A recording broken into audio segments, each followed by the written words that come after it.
Hello, geometry. So you just completed your notes assignment on section 9.2, which is called tangents. And I just want to recap a couple important pieces of information. So I went ahead and drew figure 9.5 from page 374 in your book. First thing I want us to find is a chord. Now remember, a chord is a segment. So one chord that I see on this picture, the only chord, stretches from point M to point N right here. This is our chord segment MN. All right, now let's find our secant. Now our secant is a line. Now the only secant I see in this picture is line MN. So I am now stretching all the way across, excuse my turn here. That is segment MN. All right, let's look for another line. This time, let's look for our tangent line. Now, remember, the tangent line can only touch the circle in exactly one place. And I see that right here, our tangent line touches the circle at point F. This is our tangent line. I'm going to go ahead and call that line FG. I could call it line GF. All right, finally, let's find our point of tangency, which again is just a point. And our only point of tangency shown here is point F. That is the point that touches the circle in that exact spot at point F. All right, let's go through this exercise one more time. All right, here we go. Round 2. I have drawn a new picture, and we're going to find the same pieces: a chord, a secant, a tangent, and a point of tangency. This example was done in honor of someone in our class. You might be able to guess who. All right, let's do our chord first. I see a chord or a segment located right here, extending from point E on the circle to point A on the circle. So chord is segment EA. All right, I see a secant, kind of in the same place, but this time it's a line, line stretching out through the circle. The line extends through EA. So we have line EA. Next, I see a tangent line, which touches the circle in exactly one place right here. Tangent line DW. And finally, I have a point of tangency right here where line DW meets circle M at point D. All right, it is time for our special question. Make sure you have this answer included in your notes. The special question is, what color is Mrs. Travers' calculator? All right, please answer your special question, and then let's continue with our next example. For our next example, I've drawn out figure 9.6. Let's go ahead and listen to theorem 9.4. If a line is tangent to a circle, which I have here, line AB is tangent to circle O, then it is perpendicular to the radius drawn to the point of tangency.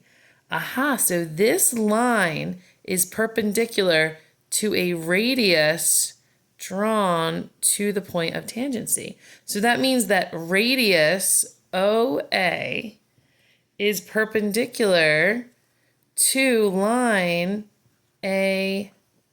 I'll go ahead and make that a line.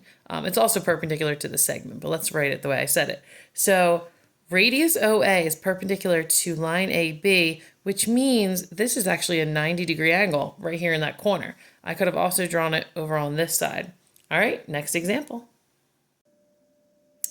All right, now let's take a look at figure 9.8. This goes along with theorem 9.7, which says tangent segments extending from a given exterior point to a circle are congruent.